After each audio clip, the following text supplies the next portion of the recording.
Hello friends, मेरे YouTube channel में आपका एक बार फिर से स्वागत है। फ्रेंड्स, अगर आपने मेरी पनीर रेसिपी वाली वीडियो ध्यान से सुनी होगी तो उसमें मैंने आप लोगों से पूछा था कि अगर आप लोगों की कोई स्टोरी है जो अच्छी आपके पास है या कोई कहानी है या डे टू डे वाला कोई एक्सपीरियंस है तो आप मुझसे शेयर करें। मैं आपकी उस कहानी को अपनी ज़ुबानी सुनाऊंगी लोगों तक अगर आप चाहते हैं तो ऐसे ही मेरे एक यूट्यूबर फ्रेंड हैं मिस्टर अश्वनी, जिनके चैनल का नाम है अश्वनी 3 स्टार। जी हाँ, वो बहुत बड़े सपोर्टर हैं हमारे। हम लोग ऐसे ही स्ट्रगलिंग मोड से शुरू करके धीरे धीरे एक दूसरे के सपोर्ट से ही आगे बढ़ते हैं। एकदम से कोई नहीं आगे बढ़ जाता और हम आज यहाँ तक पहुँचे हैं तो बहुत सारे अपने रिलेटिव्स, यूट्यूबर्स, भाई लोग, दोस्त, फ्रेंड्स, जो भी जितने भी लोग हैं हमारे सपोर्टर्स, उनकी मदद से ही हम आगे धीरे धीरे बढ़ रहे हैं और अपने मुकाम तक पहुँचेंगे। तो ऐसे ही हमारे यूट्यूबर फ्रेंड हैं अश्विनी 3 स्टार जी, जिन्होंने अपनी एक बहुत ही खूबसूरत स्टोरी को हमारे साथ शेयर किया है। आज मैं उनकी स्टोरी को आपके सामने लेकर आ रही हूँ।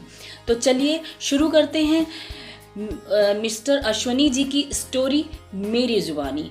अगर इससे पहले अगर आपने मेरे चैनल को सब्सक्राइब नहीं किया है तो चुपचाप पहले जाके उसको सब्सक्राइब कर दीजिए, क्योंकि बहुत अच्छी और इंटरेस्टिंग मोटिवेटिंग स्टोरीज़ आपको मिलने वाली है यहीं पर। तो चलिए शुरू करते हैं आज का सफ़र। तो जो मिस्टर अश्वनी जी की जो स्टोरी है उसका शीर्षक है सही दिशा। जी हाँ, राइट डायरेक्शन। अगर हमारी डायरेक्शन ही गलत है तो हमें मुकाम कैसे मिलेगा, हम अपने डेस्टिनेशन, अपनी मंजिल पे कैसे पहुँचेंगे। तो बिल्कुल सही बात है, रास्तों का सही होना, डायरेक्शन का सही होना बहुत ज़रूरी है लक्ष्य को पाने के लिए।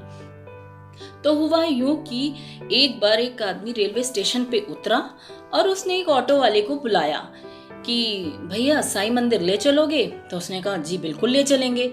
उसने पूछा कि कितना लोगे। हम लोग हमेशा पहले बैठने से पहले पूछना भी चाहिए कि क्या रेट है। तो उसने कहा कि मैं लूँगा 200 रुपये। उसने कहा साईं मंदिर तो पास में है और तुम 200 रुपये किस बात के मांग रहे हो। उसने कहा जी जो जायज़ है मैंने वही मांगा है, मैं ज़्यादा नहीं मांग रहा हूँ, जो लगता है मैंने वही मांगा। लेकिन उस आदमी को 200 रुपये बहुत ज़्यादा लगे और फाइनली उसने कहा नहीं नहीं आप जाओ, इतना तो मैं नहीं समझता कि इतना लगेगा, मैं खुद ही चला जाऊंगा। और उसने अपना सामान उठाया और चलने लगा। चलता गया चलता गया चलता गया सामान उठा के। थोड़ा आगे आधे रास्ते तक पहुंच के उसको फिर वही टैक्सी वाला दिखाई दिया।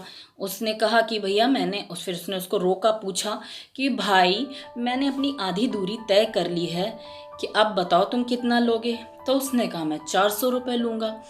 तो उसने कहा अजीब बातें करते हो, अब तो मैं आधा रास्ता कवर कर आया, तुम अब उल्टा कम करने के बजाय तुम ज़्यादा पैसा मांग रहे हो, तुम दुगना मांग रहे हो, ऐसे कैसे। तब उसने कहा टैक्सी वाले ने कि आप देखिए तो सही कि आप किस दिशा में जा रहे हैं। साईं मंदिर जिस तरफ था आप उसकी विपरीत दिशा में जा रहे हैं। आपने साईं मंदिर का रास्ता स्टेशन से जितनी दूरी था विपरीत जाके और दूर कर दिया है। तो मैं अपना भाड़े के हिसाब से अपना मेहनताना बता रहा हूँ, क्योंकि आपने उसका विपरीत दिशा चुन ली है। उस व्यक्ति ने कुछ भी नहीं कहा, चुपचाप सीधा उसके ऑटो टैक्सी जो भी था उस पर बैठ गया। कहने का मतलब है कई बार हम लोग जिंदगी में कई काम बिना सोचे समझे शुरू कर देते हैं, जिसकी वजह से हमारा वक्त, समय, पैसा सब कुछ बर्बाद होता है। बिना सोचे समझे, बिना दिशा तय किए, बिना किसी सही डायरेक्शन के काम शुरू कर देने से हमें सफलता ही तो मिलती ही नहीं है, हमारा समय भी बर्बाद होता है, हमारी मेहनत बेकार होती है। किसी भी काम को हाथ में लेने से पहले सोच लें क्या यही रास्ता हमारे लक्ष्य का हिस्सा है। अगर ऐसा नहीं है तो फिर उस काम को पूरा करने पे भी व्यर्थ ही जाएगा। दिशा सही होने पर ही मेहनत पूरी रंग लाती है। अगर दिशा ही सही नहीं है तो पूरा मेहनत करने का कोई फायदा नहीं है। दिशा तय करें, आगे बढ़ें, कामयाबी आपके हाथ जरूर लगेगी। तो इसी तरह की और अच्छी अच्छी कहानियों के साथ मैं अगली वीडियो में आपसे फिर मिलूंगी। तब तक के लिए बाय बाय।